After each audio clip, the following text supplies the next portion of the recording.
Flat lay photography is an incredibly effective way to show off a dish, an entire meal, or the ingredients that went into the food that you're creating. In this video, I'm gonna show you two really important concepts in flat lay food photography, as well as a tip that I just plain think is awesome.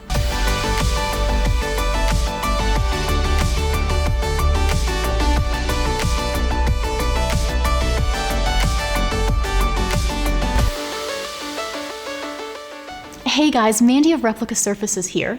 Flat lay photography is super effective, but it can be intimidating. You've got this huge canvas and it's very tempting to just throw down your food and throw down your props without thinking about the story that you're trying to tell to your audience. Two very important concepts to keep in mind when styling a flat lay food photo are empty space and adding texture. So when I say empty space, what I mean is purposely leaving a bare area of your surface so that your audience's eye is drawn directly to what you're trying to show them. Two awesome ways to do this are with the diagonal composition and with the C composition. The first one I'm going to show you is the C composition. So take a look at this photo right here. It's not bad, but there isn't a lot of organization to it. Your eye doesn't really know where to start, let alone where to go next.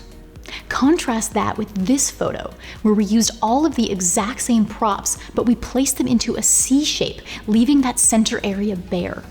A couple things to notice about this C shape are that when you're using linear objects like these spoons, point them toward the next object in the C so that your viewer's eye knows where to go next as it looks around your photo.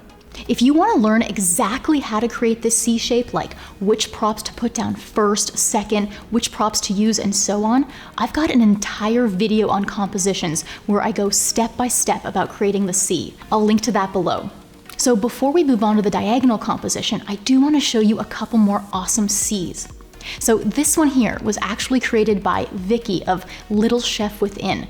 She's one of our Replica Facebook VIP members, and after watching my initial C composition video, she created this absolutely glorious C shape. So just a little inspiration there.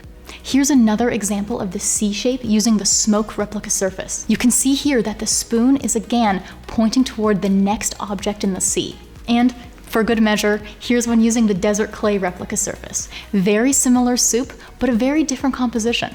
All right, so the next composition that allows you to take advantage of empty space is the diagonal composition. This is an example right here of an extreme diagonal. The diagonal is extremely prominent. What I love about this photo is that the photographer, KGA Photography, placed the larger cake near the center, and then on the other plates, she placed slices of the cake. This is incredibly welcoming. It's like you're having a party and you're inviting people to take part in the dish that you're showcasing.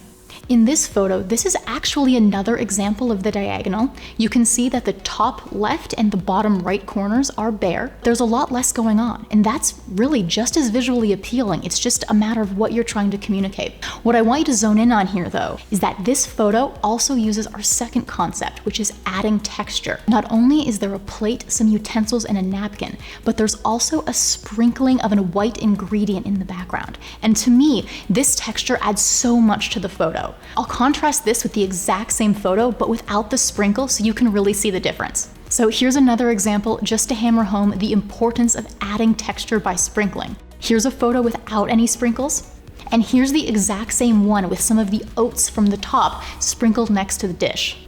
See how much that adds to the photo? So of course, if you have an ingredient of your dish that can be sprinkled, so something like oats or an herb or something like that, by all means use that as your sprinkle. However, if you do have a dish that you really don't sprinkle anything on, like these mussels, just choose a sprinkling agent, if you will, that matches the color palette of your photo. So here, black poppy seeds, which match the shell of the mussels, really tell that cohesive black color story and look fantastic.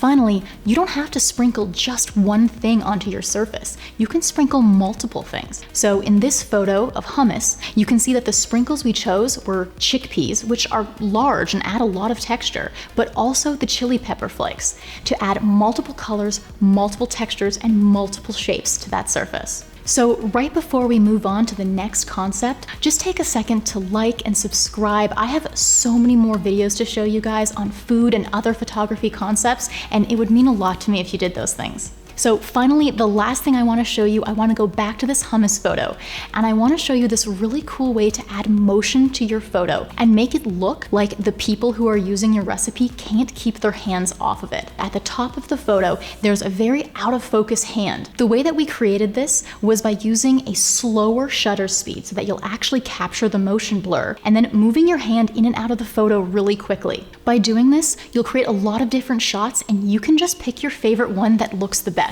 So that's it, my favorite styling tips and how you can apply them to your own photos. If you do want to learn more about the C and the diagonal, definitely check out my compositions video that I'll link to below. Also, we would love to see you over on the Replica Facebook VIP group. You can post your own photos, ask your photography questions, and just bond with incredible people who are on the same photo journey as you. If you enjoy quick photography and styling tips like this, we share them almost every single day on Instagram, Reels, and TikTok. So I'll link to all of those below. I would love to see you over there.